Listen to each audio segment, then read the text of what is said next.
अस्सलाम वालेकुम, मैं मलिक रियाज हूँ। आप यूट्यूब चैनल देख रहे हैं। हजूर नबी मुकरम सल्लल्लाहु अलैहि वसल्लम ताइफ तशरीफ़ ले गए। आपके साथ आपके एक ग़ुलाम जिसका नाम ज़ायद था वो भी थे। तो जब हजूर नबी मुकरम सल्लल्लाहु अलैहि वसल्लम ने उन्हें अल्लाह का पैगाम पहुँचाया, अल्लाह का दीन सिखाने की कोशिश की, तो वो लोग जो थे वो बिफर गए और उन्होंने आपके पीछे औबाश नौजवान जो है वो बच्चों को, लड़कों को लगा दिया जो आपको पत्थर मारने लगे। तो एक दो चार 10 पत्थर नहीं, हज़ारों पत्थर हजूर नबी मुकरम सल्लल्लाहु अलैहि वसल्लम पर बरसे और इस कदर मतलब पथराव हुआ कि आका करीम अलैहिस्सलाम के जूते मुबारक आपने सुना है, पढ़ा है कि खून से भर गए। तो आपका चलना वहाँ से महाल हो गया, इस कदर आप पे पथराव हुआ और इस कदर खून बहा। ज़्यादा मिकदार में जब खून बहता है तो ऑटोमेटिकली इंसान के ऊपर ज़रा गशी सी तारी होती है। तो हजूर नबी मुकरम सल्लल्लाहु अलैहि वसल्लम दौड़ रहे थे, तो दौड़ने के दौरान आप पे गशी तारी हुई तो आप गिर गए।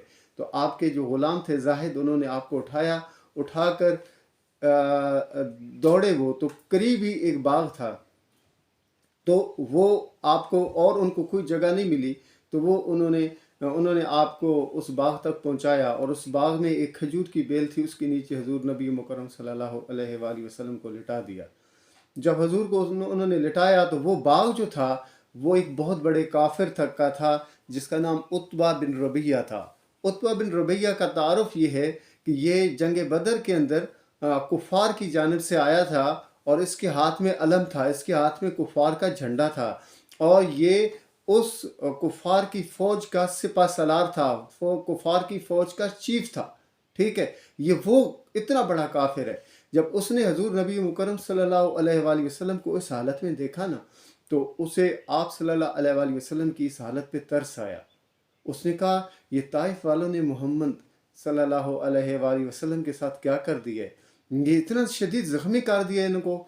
मतलब ये है कि हजूर नबी मुकरम सल्लल्लाहु अलैहि वसल्लम इस कंडीशन में थे, इस हालत में थे कि वो इतना बड़ा काफिर होने के बावजूद भी उसे हजूर पर तरस आया। उसने हालांकि उस वक़्त उस पर मौका था कि वो मज़ीद आपको नुकसान पहुंचा सकता था, मज़ीद आपको ज़ख्मी भी कर सकता था, मज़ीद आपके ख़िलाफ़ कोई कत्ल की माज़अल्लाह प्लानिंग भी कर सकता था, लेकिन उसके ज़हन में ये बात नहीं आई। वो फ़ौरन गया, बेहतरीन किस्म का जो अंगूर था उसके बाग के अंदर लगा हुआ, उसमें से अंगूर के गोशे तोड़े और उसको सजाया प्लेट के अंदर। तो उसको साफ़ सुथरा करके जब लाने लगा ना, तो फिर बीच में से जो है ना एक हिजाब सा, एक झिझक सी आड़े आ गई। तो उसने अपने ग़ुलाम को बुलाया और जिसका नाम हद्दास था, उसने कहा हद्दास इधर हो, इधर हो। तो वो आपके पास आया तो उसको कहने लगा उत्बा बिन रबिया कि ये जाओ और वो सामने जो शख्स ज़ख्मी पड़ा हुआ है ना, जाकर उसको देना और उसको ये कहना कि ये आपको अपनी रिश्तेदारी की कसम के मेरे अंगूरों को आपने ठुकराना नहीं है, इसको आपने खा लेना है। तो उसने ये सोच कर के क्योंकि मैं काफिर हूँ, शायद हजूर मना कर दें कि मैं नहीं ये खाता, इस वजह से उसने अपने ग़ुलाम को ये बात कही। जब हजूर नबी मुकरम सल्लल्लाहु अलैहि वसल्लम के पास वो उनका ग़ुलाम जिसका नाम हतास था वो लेकर गया वो अंगूर और उसने पेश किया और कहा कि हजूर मेरे मालिक कह रहे हैं कि ये आपने आपके हमारी रिश्तेदारी की कसम कि ये आपने ज़रूर खाने हैं, इससे आपने इनकार नहीं करना। तो नबी मुकरम सल्लल्लाहु अलैहि वसल्लम ने उस खजूर में उस अंगूर के गोशे में से एक अंगूर उठाया और पढ़ा बिस्मिल्लाह।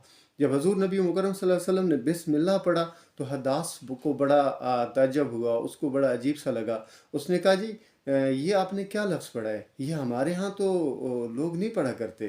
तो हजूर नबी मुकरम सल्लल्लाहु अलैहि वसल्लम ने उससे पूछा कि आप कहाँ के हो, तो उसने कहा मैं नीनवा का हूँ। तो हजूर नबी मुकरम सल्लल्लाहु अलैहि वसल्लम ने फ़ौरन कहा अच्छा आप नीनवा के हैं, मतलब मेरे भाई हज़रत यूनुस अलैहिस्सलाम के इलाके से हैं। तो उसने कहा क्या आप हज़रत यूनुस अलैहिस्सलाम को जानते हैं? तो हजूर नबी मुकरम सल्लल्लाहु अलैहि वसल्लम ने कहा कि जी, हज़रत यूनुस अलैहिस्सलाम भी अल्लाह के नबी थे और मैं भी अल्लाह का नबी हूँ, मैं उनको जानता हूँ, वो मेरे भाई हैं। तो ये हजूर नबी मुकरम सल्लल्लाहु अलैहि वसल्लम के जब ज़ुबान से ये लफ्ज़ अदा हुए तो उसके दिल के ऊपर लगे ये लफ्ज़, एक बिस्मिल्लाह का लफ्ज़ پھر اگلی بات، جب حضور نبی مکرم صلی اللہ علیہ وسلم نے اسے حضرت یونس علیہ السلام کا حوالہ دیا تو یہ اس کے دل کے اوپر لگے اور وہ فوراً آپ کے قدموں میں بیٹھ گیا.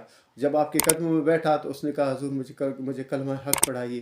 تو وہ ادھر بیٹھے ہوئے ہی این اسی وقت اس نے جو ہے نا کلمہ پڑھ لیا. جب اس نے کلمہ پڑھا تو حضور نبی مکرم صلی اللہ علیہ وسلم کی جو ساری تھکان تھی نا، جو ساری جو تکلیف تھی نا، حضور نبی مکرم صلی اللہ علیہ وسلم بھول گئے. پھر اس کے بعد حضور نبی مکرم صلی اللہ علیہ وسلم نے اللہ کی بارگاہ میں دعا کی. جب حضور نے ہاتھ اٹھائے، اور ایسے الفاظ ہیں کہ عام انسان کے دلوں کو بھی چیر دیتے ہیں، تو جب حضور نے ایسا کہا کہ ہاتھ اٹھائے اور یہ کہا کہ اے اللہ تعالیٰ، تم نے مجھے کن لوگوں کے حوالے کر دیا ہے؟ یہ کیسے میرے دشمن ہیں؟ یہ کیسی دشمنی پہ اتر آئے ہیں کہ انہیں اللہ کا دین کی سمجھ نہیں آ رہی اور انہیں میری بات سمجھ نہیں آ رہی. یہ اے اللہ تعالیٰ، تو نے مجھے کن لوگوں کے حوالے کر دیا؟ جب یہ الفاظ حضور نبی مکرم صلی اللہ علیہ وسلم نے ادا کیے تو ایک سیکنڈ کے آپ یہ سمجھیں کہ کروڑویں حصے میں حضرت جبریل علیہ السلام آئے اور اس نے کہا یا رسول اللہ صلی اللہ علیہ وسلم، آپ حکم کیجئے.